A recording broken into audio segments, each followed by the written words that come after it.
Hello all, आज के इस वीडियो में हम बात करेंगे हाउ टू ओवरकम एंजाइटी। सबसे पहले तो मैं ये डिस्क्लेमर ज़रूर देना चाहूँगी कि मैं कोई प्रोफेशनल नहीं हूँ, एक्सपर्ट नहीं हूँ और ना ही मैंने इसके बारे में बहुत कुछ डीप स्टडी की है। आज की इस वीडियो में मैं जो भी बताऊँगी वो केवल और केवल अपने पर्सनल एक्सपीरियंस से ही शेयर कर रही हूँ।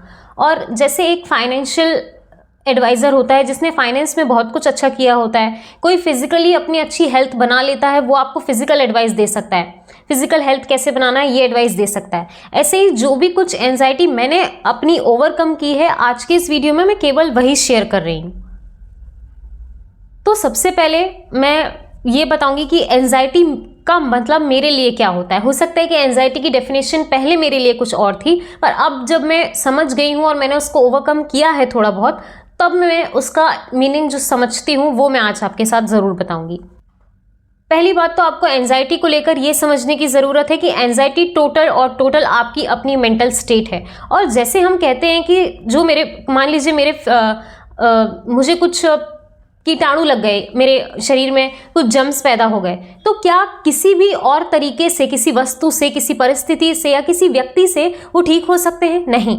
उनको ठीक करने के लिए मुझे अपने शरीर में कुछ बदलाव लाने पड़ेंगे, अपने खान पान को सुधारना पड़ेगा, मेडिसिन लेनी पड़ेगी, जो भी चीज़ें हैं मुझे करनी पड़ेंगी, तो ही मेरे शरीर के कीटाणु ठीक हो सकते हैं, वरना वो इन्फेक्शन और फैल सकता है और कोई भी व्यक्ति उसमें कुछ नहीं कर सकता। ऐसे ही मुझे भी ये लगता है कि anxiety is a mental state और ये केवल और केवल आप ही अपने लिए कर सकते हैं। आप किसी व्यक्ति से, किसी वस्तु से या किसी परिस्थिति से ज़रूर आपको परेशानी हो सकती है, स्ट्रेस, टेंशन हो सकता है, लेकिन उसको हैंडल कैसे करना है वो तो हमारे ऊपर है ना। मुझे पर्सनली इसको ठीक करने के या ओवरकम करने के दो ही तरीके दिखाई देते हैं। उसमें से पहला और सबसे ज़्यादा इम्पॉर्टेंट है ब्रेक। अब आप ये तो समझते ही होंगे कि कहीं ना कहीं आपका जो वातावरण है या जो भी आपका रूटीन है, अगर वो वैसा का वैसा ही है, कहीं ना कहीं वो उसी की वजह से आपको एंजाइटी हो रही है। आप उससे थोड़ा हटिए, ब्रेक लीजिए, वहाँ से आप आराम से सोचने समझने की आपकी शक्ति बढ़ेगी कि आज जो हो सकता है कि आप बहुत ही ज़्यादा टॉक्सिक लोगों से घिरे हुए हों, वहाँ से आप एक ब्रेक लीजिए। जो भी आपका टॉक्सिक इन्वायरमेंट है उससे आपको ब्रेक लेना बहुत ज़्यादा ज़रूरी है। मैंने जो भी किया है वो इसी बेसिस पे किया है। ब्रेक लेने के बाद ही मेरी समझ में आया है। और toxic environment is a temporary thing. वो ऐसा नहीं होगा कि आप हमेशा के लिए टॉक्सिक इन्वायरमेंट या टॉक्सिक लोगों से हमेशा दूर हो जाओ, दैट इज़ नॉट पॉसिबल। पर आप एक बार ब्रेक लेके एक नॉर्मल स्टेट में आइए, जब आप अपनी एंजाइटी कंट्रोल कर लो, पूरी तरीके से अपने ऊपर काबू कर लो, उसके बाद फिर आप कहीं पर भी रहो, आपके चारों तरफ टॉक्सिक इन्वायरमेंट है, लोग हैं, आपको फ़र्क पड़ना ही बंद हो जाता है। लेकिन जब आप इस स्टेट में हो, इस मेंटल स्टेट में हो कि आपको समझ नहीं आ रहा है कि क्या करना है, कैसे चीज़ें होंगी, तब आपको ब्रेक लेना बहुत ही ज़्यादा ज़रूरी है। और ब्रेक लेना और आप किन चीज़ों से परेशान हैं, क्या है जो आपको परेशान कर रहा है एंड आगे क्या हो जाएगा, उन सब चीज़ों के बारे में केवल आपको ही बैठकर सोचना पड़ेगा। क्योंकि आपको ये चीज़ें मालूम है कि परिस्थितियाँ चेंज होती हैं, पीपल आर टेम्परेरी। जब आप इस चीज़ को 100% एक्सेप्ट कर लेंगे कि शायद जो लोग आपके साथ आज हैं, आप जिन पे डिपेंड हो या जो आप पे डिपेंड है, वो कल नहीं रहेंगे, या हो सकता है कल तो आप भी नहीं रहेंगे, लेकिन आप एक बार इन परिस्थितियों को 100% नोट कर लीजिए, तो आप इस चीज़ को 100% एक्सेप्ट कर लीजिए। दूसरी एक बहुत ही ज़्यादा इंपॉर्टेंट चीज़ जो मुझे लगती है कि आपका मेंटल स्टेट कोई भी और ठीक नहीं कर सकता किसी भी और तरीके से।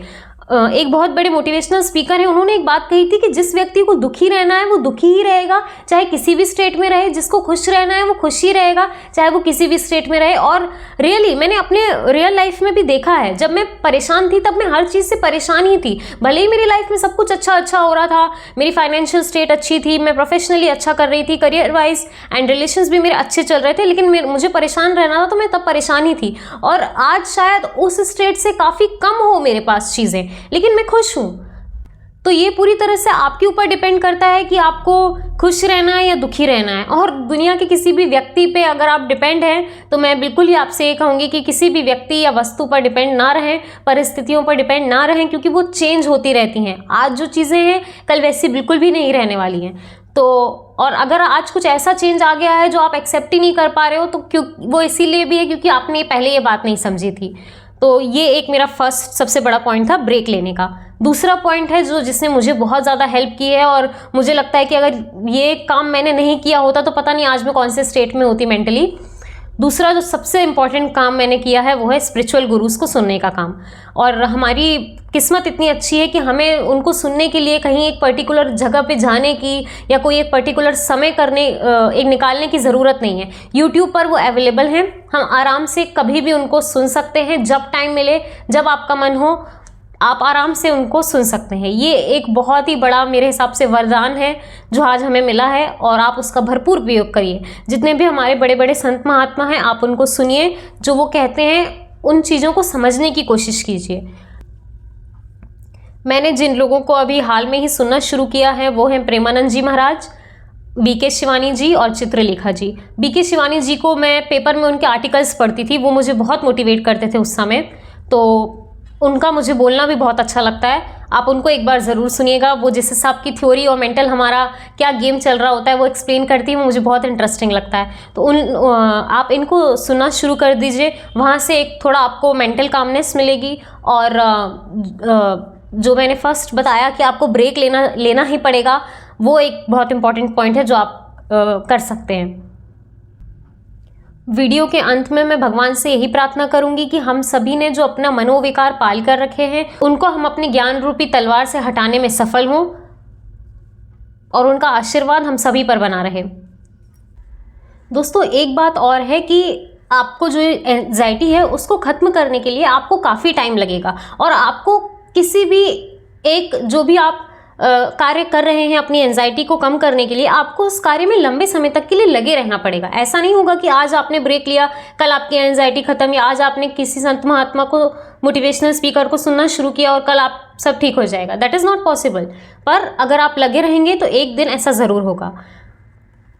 वैसे तो श्रीमद् भगवद गीता के सभी श्लोक, एक एक श्लोक इतना पावरफुल है कि वो आपकी पूरी लाइफ को ट्रांसफॉर्म कर सकता है। वीडियो के अंत में मैं चौथे अध्याय से 40वां श्लोक पढ़ूंगी। अज्ञश्चा श्रद्धानश्च संशयात्मा विनिश्यति, न्यायै लोकोऽस्ति न परो न सुखम संशयात्मनः। इसका अर्थ है, जो लोग ना श्रद्धा रखते हैं और ना ही ज्ञान, और जो संशयी स्वभाव के होते हैं, वो पतन को प्राप्त हो जाते हैं। संशयी आत्माओं के लिए ना तो इस लोक में और ना ही किसी अन्य लोक में कोई सुख है।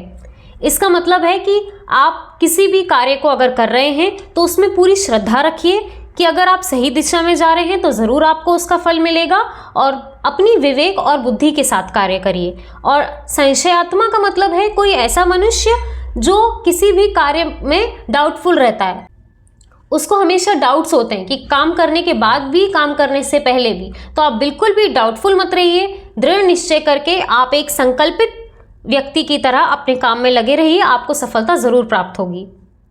इसी के साथ इस वीडियो में इतना ही। बहुत बहुत धन्यवाद।